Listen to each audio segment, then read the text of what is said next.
Hello दोस्तों, आप सभी का स्वागत है स्टूडेंट क्लासेस में। आज हम आपके लिए एक्टिव एंड पैसिव वॉइस के कुछ महत्वपूर्ण नियम को लेकर आए हैं।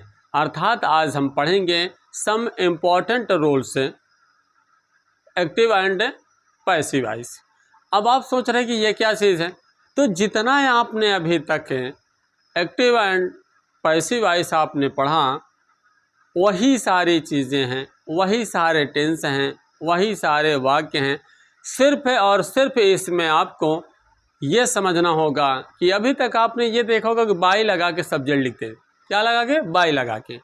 तो आज हम ये देखेंगे कि बाई की जगह पे और कुछ आ सकता है क्या, यानी कोई और शब्द का प्रयोग करके हम पैसिव वॉइस बना सकते हैं क्या। तो चलिए आइए एग्जाम्पल के माध्यम से समझते हैं।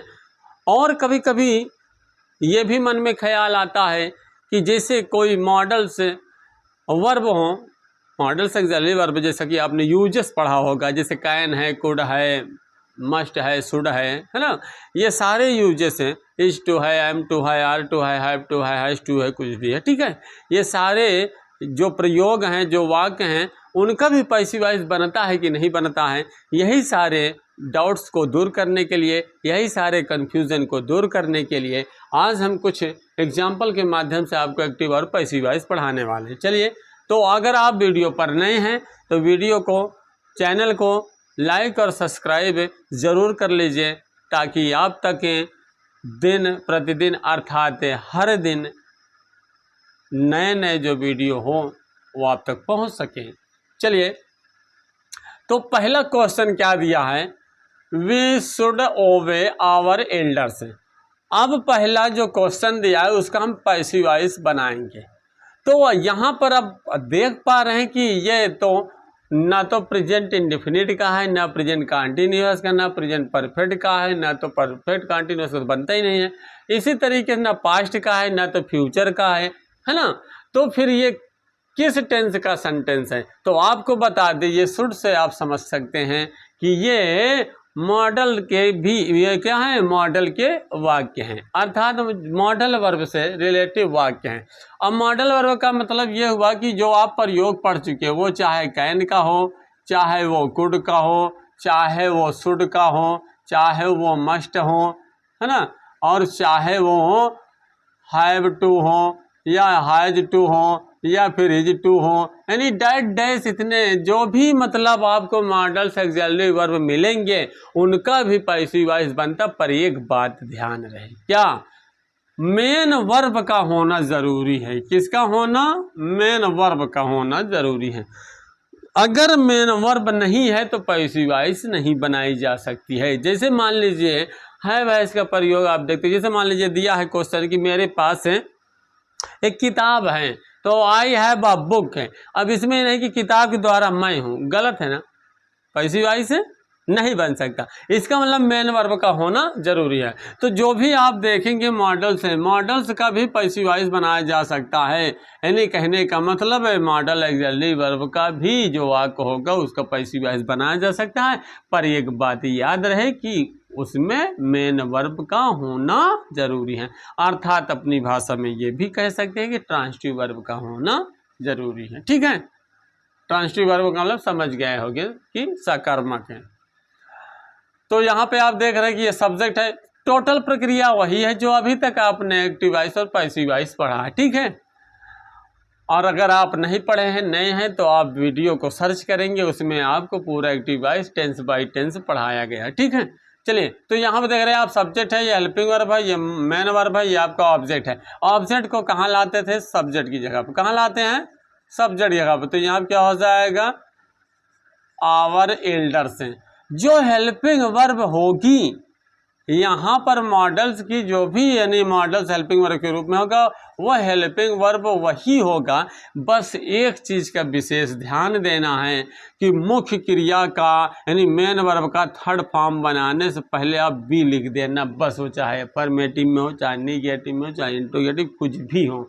बस एक बात याद रखना कि मेन वर्ब का जब हम थर्ड फॉर्म बनाएंगे तब आपको उससे पहले बी शब्द का प्रयोग कर देना होता है। ये मॉडल्स का रूल है एक्टिव और पैसिव वॉइस बनाने, यानी एक्टिव से पैसिव वॉइस बनाने का ये रूल। बात अब समझ में आ गई होगी।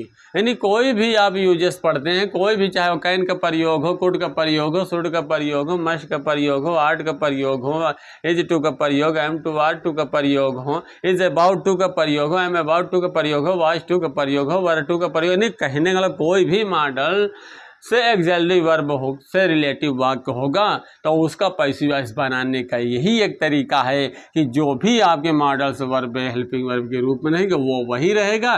बस याद रहे, इस बात को ध्यान रखना कि वर्ब का जब थर्ड फॉर्म बनाएंगे तो उससे पहले बी हो जाएगा और फिर इसके बाद बाई लगा के हम सब्जेक्ट को लिख देते हैं। वी का क्या होता है? आस। बात समझ में आई? इस तरीके से कोई भी अगर आपके पास आपको अगर आ करके ये कहे कि इसका पैसिव वॉइस बनाओ तो आप इस बात को याद रखना, कोई भी मॉडल एक्सिलरी वर्ब से रिलेटिव क्वेश्चन देता है तो उसमें सबसे पहले चेक करो मुख्य क्रिया का होना जरूरी है, ठीक है, क्योंकि वो मॉडल से एक्सिलरी वर्ब अगर हेल्पिंग वर्ब के रूप में रहेगा उस अवस्था में, तब हम उसका पैसिव वॉइस बना सकते हैं। और बनाने का तरीका यही है कि सब्जेक्ट जगह पर ऑब्जेक्ट तो लाते हैं, ऑब्जेक्ट की जगह सब्जेक्ट तो लाते ही हैं, लेकिन ये तरीका याद रखना कि जो भी मॉडल्स होंगे उसको हेल्पिंग वर्ब के रूप में जैसे एक्टिव वॉइस में वैसे पैसिव वॉइस में रहेगा और वर्ब का थर्ड फॉर्म बनाने से पहले बी जरूर लिख देना होता है। बस इसका यही एक तरीका, ठीक है। निगेटिव होता शुड नॉट हो जाए, इंट्रोगेटिव होता वही रहता, मतलब वर्ब के थर्ड फॉर्म बनाने से पहले बी का आप कर देंगे बस, और कुछ नहीं करना, ठीक है। बाकी सब रूल्स वही पुराना है। अगला देख लीजिए, दूसरा क्वेश्चन क्या दिया है इसका। जब हम पैसिव वॉइस बनाएंगे तो आपको बता दें एक चीज़ है, यहाँ पे दिया है योर इंटेलिजेंस सरप्राइज्ड मी, तो आपको बता दें यहाँ मुख्य क्रिया की बात है, ठीक। अब यहाँ से आप समझेंगे कि बाई लगेगा कि कुछ और लगेगा, तो आपको बता दें अगर मुख्य क्रिया के रूप में चाहो तो आप कॉपी कलम उठाकर लिख भी सकते हो, ठीक है। अगर मुख्य क्रिया के रूप में, यानी यदि मुख्य क्रिया के रूप में surprise, astonished, disappoint, distress, displaced, alarm आदि जैसे शब्द आते हैं तो पैसिव वॉइस बनाते समय बाई के स्थान पर काहे का प्रयोग करते हैं? ऐट का। काहे का प्रयोग करते हैं? ऐट का। किसकी जगह पे? बाई की जगह पे, ठीक है। चलिए, तो इसका पैसिव वॉइस बनाने का तरीका उसी तरीके से है कि सब्जेक्ट की जगह पे ऑब्जेक्ट लाएंगे तो मी यहाँ पर आएगा तो क्या हो जाएगा? आई। और इसके साथ साथ आपको टेंस भी पहचानना होगा, कोई ज़रूरी नहीं है, ठीक है, कि किस टेंस में हो, किसी भी टेंस का में हो सकता है, ठीक है। तो यहाँ पर आप देख रहे हैं सरप्राइज्ड, तो योर इंटेलिजेंस सरप्राइज्ड से पता चलता है कि पास्ट इंडेफिनिट है, और पास्ट इंडेफिनिट को पैसिव वॉइस बनाते समय हमने आपको बताया था कि हेल्पिंग वर्ब के रूप में क्या होता है? वाज या वर होता है, तो आई के अनुसार क्या हो जाएगा? वाज हो जाएगा। और इसके बाद यहाँ पर आप देख रहे हैं कि यहाँ पर सरप्राइज जो होगा वो उसका थर्ड फॉर्म होगा, तो थर्ड फॉर्म क्या होता है? सरप्राइज का, सरप्राइज्ड होता है, ठीक है। तो आई वाज सरप्राइज्ड, इतना जब आप करेंगे और यहाँ पर बाई लगा के आप क्या करते हो? सब्जेक्ट लिख देते हो। पर इस बात का ध्यान रहे कि अगर मुख्य क्रिया के रूप में ये सारे शब्द आएंगे तब आपको बाई की जगह पे ऐट शब्द का प्रयोग करना होता है। किसका प्रयोग करना होता है? ऐट शब्द का प्रयोग करना होता है, ठीक है। तो यहाँ क्या हो जाएगा? योर इंटेलिजेंस, ठीक है। तो अब ये बात आप समझ गए होंगे। अगर आपने इसके पहले नहीं पढ़ा है, और इससे भी अक्सर होता है कि कक्षा 9-10 के बच्चों को वो बाई करके बता दिया जाता है, पूर्णतः नहीं बताया जाता है। तो अगर किसी ने पढ़ा है तो कोई बात नहीं, उसका रिवीजन हो रहा है। अगर किसी ने नहीं पढ़ा है, वो नया है, उसको नया लग रहा है, तो इस बात को याद कर लेना, ठीक है। इस बात को याद कर लेना कि अगर मुख्य क्रिया के रूप में सरप्राइज, एस्टोनिश, डिसअपॉइंट, डिस्ट्रेस आदि जैसे शब्द होंगे तब बाई की जगह पे हमको काहे का प्रयोग करना? ऐड का प्रयोग करना। चलिए अगला क्वेश्चन देखते हैं, इसका पैसिव वॉइस कैसे बनेगा। एवरीबॉडी नोज गांधी जी, पहली बात प्रेजेंट इंडेफिनिट टेंस को दर्शाता, ठीक है। तो यहाँ पर हम ऑब्जेक्ट को लाएंगे सब्जेक्ट की जगह, पहली बात, ठीक, क्या लाएंगे? सब्जेक्ट की जगह पे। प्रेजेंट इंडेफिनिट टेंस में हेल्पिंग वर्ब के रूप में इज एम का प्रयोग किया जाता था, किया जाता है कि नहीं किया जाता है? तो आपने पढ़ा होगा प्रेजेंट इंडेफिनिट टेंस का पैसिव वॉइस, तो उसमें आपको कोई समस्या नहीं होनी चाहिए क्योंकि सब वही कुछ है। बस इतना ही बताना है इसमें कि आपको बाई की जगह क्या लगाना है, ठीक। तो यहाँ पे आप देख रहे हैं कि गांधी जी, अब प्रेजेंट इंडेफिनिट टेंस है तो हेल्पिंग वर्ब क्या हो जाएगी? इज हो जाएगी। फिर इसके बाद इज एम आर में से कोई एक होगा, ठीक है, लेकिन गांधी के अनुसार यहाँ पे इज हो। यहाँ पे नो का क्या हो जाएगा? थर्ड फॉर्म नोन हो जाएगा, ठीक है, नो न्यू नोन। तो इस तरीके से आपने देखा वर्ब का थर्ड फॉर्म बनाने के बाद हम सब्जेक्ट को लाएंगे, तो सब्जेक्ट को लाते हैं जब तो बाई लगा, क्योंकि आदत पड़ गई है बाई लगा के सब्जेक्ट लिखना। तो आपको एक चीज़ बता दें, अगर मुख्य क्रिया के रूप में नो और ऑब्लाइज शब्द आते हैं, किसके रूप में? मुख्य क्रिया के रूप में। अगर किसी भी वाक्य में मुख्य क्रिया के रूप में नो और ऑब्लाइज शब्द आता है तब पैसिव वॉइस बनाते समय बाई की जगह पे टू शब्द का प्रयोग होता है। किसका प्रयोग होता है? टू शब्द का प्रयोग हो जाता है। ठीक है, बाई की जगह क्या प्रयोग करेंगे? टू शब्द का प्रयोग करेंगे। तो यहाँ पर क्या हो जाए? To everybody. ठीक है, इस तरीके से पैसिव वॉइस बना सकते। तो इसमें हमने ये देखा कि एड लगा, इसमें हमने देखा कि टू लगा। उसका रीजन है ये मुख्य क्रिया, उसका रीजन है ये मुख्य क्रिया। ठीक है, चलिए अगला क्वेश्चन देखते हैं, इसका पैसिव वॉइस कैसे बनाएंगे। दिया है माई बिहेवियर प्लीज्ड हिम। तो प्लीज मतलब पास्ट इंडेफिनिट टेंस को दर्शाता है, तो हिम को इधर लाएंगे तो क्या हो जाएगा? ही हो जाएगा। पास्ट इंडेफिनिट टेंस है तो हेल्पिंग वर्ब क्या हो जाएगी? वाज या वर होती है, तो सब्जेक्ट अकॉर्डिंग यहाँ पे वाज हो गया। अब यहाँ पे वर्ब का थर्ड फॉर्म बनाएंगे तो क्या हो जाएगा? प्लीज्ड। क्या हो जाएगा? प्लीज्ड हो जाएगा। अब यहाँ पर सब्जेक्ट को लाएंगे ऑब्जेक्ट की जगह पे, तो वो बस आदत पड़ गई बाई लगा के लिख दो। ये सत्य है, 90% सत्य बात है कि बाई लगा के लिखते लिखते आदत पड़ जाती है, बाई लगा के लिख दो। नहीं, याद रखना यहाँ भी उसी तरीके से है कि यदि मुख्य क्रिया के रूप में प्लेज है, सेटिस्फाई, अब यहाँ पे ना डिस है, गस्ट है, चार्म है, स्ट्रॉन्ग है, लाइन है आदि जैसे शब्द आते हैं, तब आप याद रखेंगे, तब आप पैसिव वॉइस बनाते समय बाई की जगह पे क्या लिखेंगे? विथ है। क्या लिखेंगे? विथ है। ठीक है, जबकि शुद्ध विद होता है, लेकिन आपको समझाने के लिए बोलना पड़ता है कि विद। ठीक है, चलिए तो यहाँ पर आप देख रहे हैं कि विद है। अब माई का माई ही रहेगा, माई बिहेवियर। तो इसका मतलब ये हुआ कि हमको हर जगह बाई का प्रयोग नहीं करना है। आप देख रहे हैं बाई की जगह पैट है, देख रहे हैं आप बाई की जगह पर टू है, देख रहे हैं आप यहाँ पे बाई की जगह विथ है। इसका रीजन है मुख्य क्रिया। इसका रीजन है क्या? मुख्य क्रिया। तो आप अगर कुछ नहीं कर सकते हो तो जो आपको हमने ये बताया साइड में, इतना ही मुख्य क्रिया थोड़ा बहुत अगर आप याद रखेंगे तब भी कोई समस्या नहीं। फिर जैसे अगर क्वेश्चन आता है एक्सरसाइज में, अगर कोई समस्या होती है तब आप कमेंट के माध्यम से भी उसका समस्या का समाधान पा सकते हैं, ऐसी बात नहीं है। ठीक है, चलिए अब इसका देख लेते हैं। अगला क्वेश्चन दिया है this box contains many beautiful things. तो यहाँ पे आप देख रहे हैं दिस बॉक्स सब्जेक्ट है और यहाँ पे मैनी ब्यूटीफुल थिंग्स है ऑब्जेक्ट है। तो ऑब्जेक्ट को लाएंगे सब्जेक्ट की जगह पे। तो ऑब्जेक्ट को लाते हैं कहाँ पे? सब्जेक्ट जगह पे। ये आप बेहतरीन जानते हैं, बखूबी जानते हैं, अच्छी तरीके से जानते हैं, आपको बेहतर पता है क्योंकि आप पढ़ते ही चले आ रहे हैं शुरू से मन लगा के। ठीक है, इसलिए आपको कोई समस्या नहीं होनी चाहिए। यहाँ कॉन्टेंस से पता चलता प्रेजेंट इंडेफिनिट टेंस है। तो प्रेजेंट इंडेफिनिट टेंस है तो पैसिव वॉइस बनाते समय हेल्पिंग वर्ब इजमार होती हैं। तो मैनी थिंग्स है यानी मैनी ब्यूटीफुल थिंग्स है, थिंग्स से ही पता चलता है ये बहुवचन में, तो आर हो जाएगा। ठीक है, इसके बाद वर्ब का थर्ड फॉर्म बनाएंगे, क्या हो जाएगा? कॉन्टेंट का हो जाएगा कॉन्टेंट है। ठीक है, क्या हो जाएगा? कॉन्टेंट है। अब आप सोच रहे हैं बाई लगा के दिस बॉक्स लिख दें तो फिर गलती कर बैठेंगे। तो इस बात को भी यहाँ पर याद रखना है कि अगर मुख्य क्रिया के रूप में कॉन्टेन और इंटरेस्ट शब्द आता है तो इस बात को याद रखना, यहाँ पर बाई की जगह पे इन शब्द का प्रयोग किया जाएगा। किसका प्रयोग? इन शब्द का प्रयोग किया जाएगा। ठीक है, तो यहाँ पर इन शब्द का प्रयोग होगा, इन दिस बॉक्स है। ठीक है, यानी किसी बॉक्स के द्वारा कोई अच्छी चीज़ हो चाहे बेकार चीज़ कुछ भी हो रखी नहीं जाती है, बल्कि उसमें रखा होता, में रखा होता है, इसलिए ये में के अर्थ में इन रहेगा। ठीक है, ये नहीं कि बॉक्स के द्वारा रखा जा रहा बल्कि बॉक्स में रखा जा रहा है।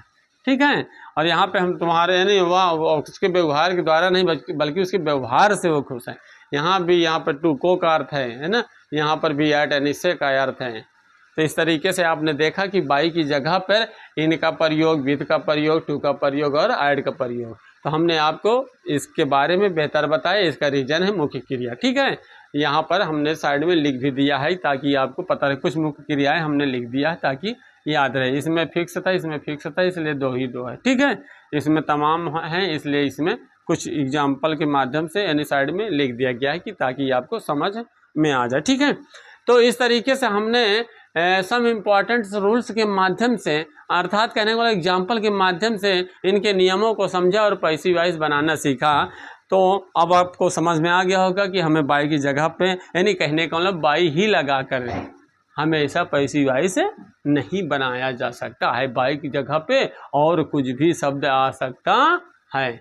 अगला उदाहरण देखिए, the girls laughed at me. अब इस वाक्य में आप देख रहे हैं, अब इस वाक्य में आप देख पा रहे हैं कि हमें पैसिव वॉइस बनाना है।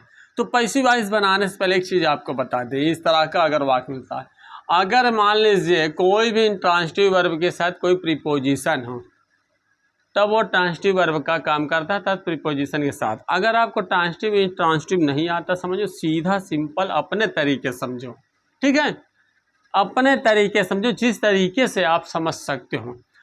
यदि अपने तरीके से कैसे समझेंगे, यदि मान लो कोई मेन वर्ब है यानी मुख्य क्रिया है, और मुख्य क्रिया के बाद कोई प्रीपोजिशन है, कोई क्या है, प्रीपोजिशन हो, तो पैसिव वॉइस बनाते समय आप करेंगे क्या, पैसिव वॉइस बनाते समय आप करेंगे क्या, तरीका वही है, सब्जेक्ट की जगह पे ऑब्जेक्ट लाएंगे। तो यहाँ से मी आया तो मी यहाँ क्या हो गया, आई। टेंस हमने पहचाना पास्ट इंडेफिनिट टेंस है। पास्ट इंडेफिनिट टेंस का जब पैसिव वॉइस बनाते हैं तो हेल्पिंग वर्ब के रूप में वाज और वर होता है। क्लियर। इसके बाद आप देखेंगे जब हम मुख्य क्रिया लिखेंगे तो किस तरीके से लिखेंगे, तो मुख्य क्रिया का थर्ड फॉर्म जिस तरीके से होता है वो उसी तरीके से रहेगा। ठीक है, तो लॉफ्ड का थर्ड फॉर्म क्या होता है, लॉफ्ड ही होता है। ठीक है, सेकंड और थर्ड एक ही होता है। लेकिन रही बात यहाँ पर इसका प्रीपोजिशन का, तो बस एक ही बात याद रखना, किसी भी मुख्य क्रिया के साथ यदि कोई प्रीपोजिशन आता है तो पैसिव वॉइस बनाते समय उस प्रीपोजिशन को मुख्य क्रिया के साथ ही रहने देते हैं, उसे इधर उधर करते नहीं हैं। ठीक है, अर्थात यह पूरा ट्रांसिटिव वर्ब की तरह कार्य करता है, लॉफ्ट माने मजाक उड़ाना। ठीक है, और इसके बाद अब हम सोचेंगे कि ऑब्जेक्ट जगह पे बाई लगा करके सब्जेक्ट लिखना होता है। बात समझ में आई। अब ये मत कंफ्यूजन में रहना, आर्ड भी है बाई भी है। ठीक है, तो इस बात को याद रखना, ऑलरेडी अगर एक्टिव वॉइस में किसी भी मुख्य क्रिया के साथ प्रीपोजिशन होगा तो वो पूरा आपका मुख्य क्रिया का तो मुख्य क्रिया के हिसाब से तो बदला ही जाएगा थर्ड फॉर्म में, लेकिन प्रीपोजिशन बिल्कुल इसके साथ रहकर एक ट्रांसिटिव वर्ब की तरह कार्य करेगा। ठीक है, चलिए, तो इस बात को याद रखना, किसी भी मुख्य क्रिया के साथ कोई प्रीपोजिशन होगा तो उसको इधर उधर नहीं करेंगे, और ये कंफ्यूजन में नहीं रहेंगे कि एक प्रीपोजिशन है दूसरा क्या करे लगा करके, ये गलती भी नहीं करना आपको। ठीक है, चलिए अगला एग्जाम्पल देखते हैं। जैसे अगले एग्जाम्पल में दिया है कि someone has stolen my pen. कोई बात नहीं, किसी ने मेरी पेन चुरा लिया, कोई बात नहीं, चलो पैसिव वॉइस बनाओ, माई पेन चुरा लिया, दूसरी आ जाएगी भाई, है कि नहीं। चलिए, तो यहाँ पे आप देख रहे हैं कि माई पेन, अब माई पेन के बाद क्या करेंगे, यहाँ टेंस को पहचानो, हैज़ स्टोलन माने प्रेजेंट परफेक्ट टेंस को दर्शाता है ना। तो इसमें हमने आपको बताया था हेल्पिंग वर्ब अगर हैज़ हैव वर्ब का थर्ड फॉर्म है तो पैसिव वॉइस बनाते समय इसकी हेल्पिंग वर्ब में हैव बीन और हैज़ बीन हो जाता है। अच्छा, ये ना समझ में आए तो ये भी समझ सकते हो, है भाई जैसे वैसे रहने दो, वर्ब का थर्ड फॉर्म बनाओ, बनाते समय बी आया है पहले, भाई यही बताने के लिए कि जिसका आप थर्ड फॉर्म बना रहे हैं वो ऑलरेडी थर्ड फॉर्म में था, यही मैं बताने के लिए बीन बनकर आया हूँ। समझ गए हो, चाहे जैसे समझो आपको समझना। ठीक है, चाहे याद करके चाहे ऐसे तरीके से। ठीक है, चलिए, तो इस तरीके से यहाँ पे हैज़ बीन हो गया। अब यहाँ पे आप देख रहे हैं कि हैज़ बीन के बाद स्टोलन लिखते तो बाई समवन लिख दें कि ना लिख दें।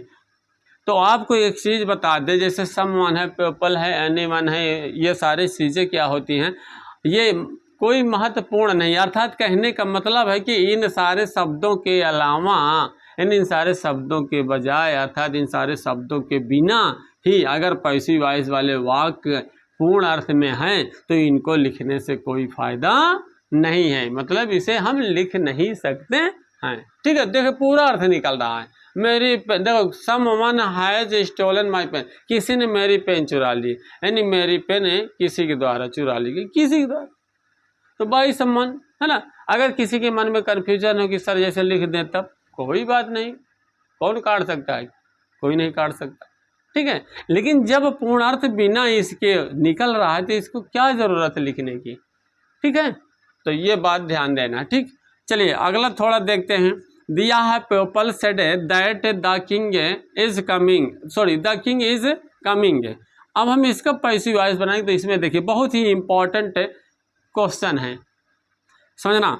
ये मान लीजिए आपका सब्जेक्ट है, ये मान लीजिए आपका वर्ब है, ये आपका ध्यान देना पूरा जो लिखा ये ऑब्जेक्ट। अब आप सोच रहे हैं कि ऑब्जेक्ट कैसे है, ये कैसे है, तो आपको बता दी यदि किसी वाक्य में ऑब्जेक्ट की जगह पे, ध्यान से समझना, अब यहाँ पे सब्जेक्ट है, ये आपका वर्ब है, ये ऑब्जेक्ट आपका है नहीं। अब सोच रहे हैं कि द किंग है तो वो भी गड़बड़। अगर सोच रहे ईज है तो फिर ईज का है दोबारा आया है, भाई यहाँ पे सेट था तो क्यों वर्ब आया है, कमिंग हेल्पिंग वर्ब सहित क्यों कमिंग आया है ना। तो कन्फ्यूजन ही कन्फ्यूजन। तो आपको बता दें एकदम कन्फ्यूजन दूर कर सकते हो। इस बात को ध्यान रखना कि अगर ऑब्जेक्ट की जगह, ध्यान देना जहाँ तक अंडरलाइन है, पूरा ये ऑब्जेक्ट है, पूरा का ये ऑब्जेक्ट है यहाँ से आता।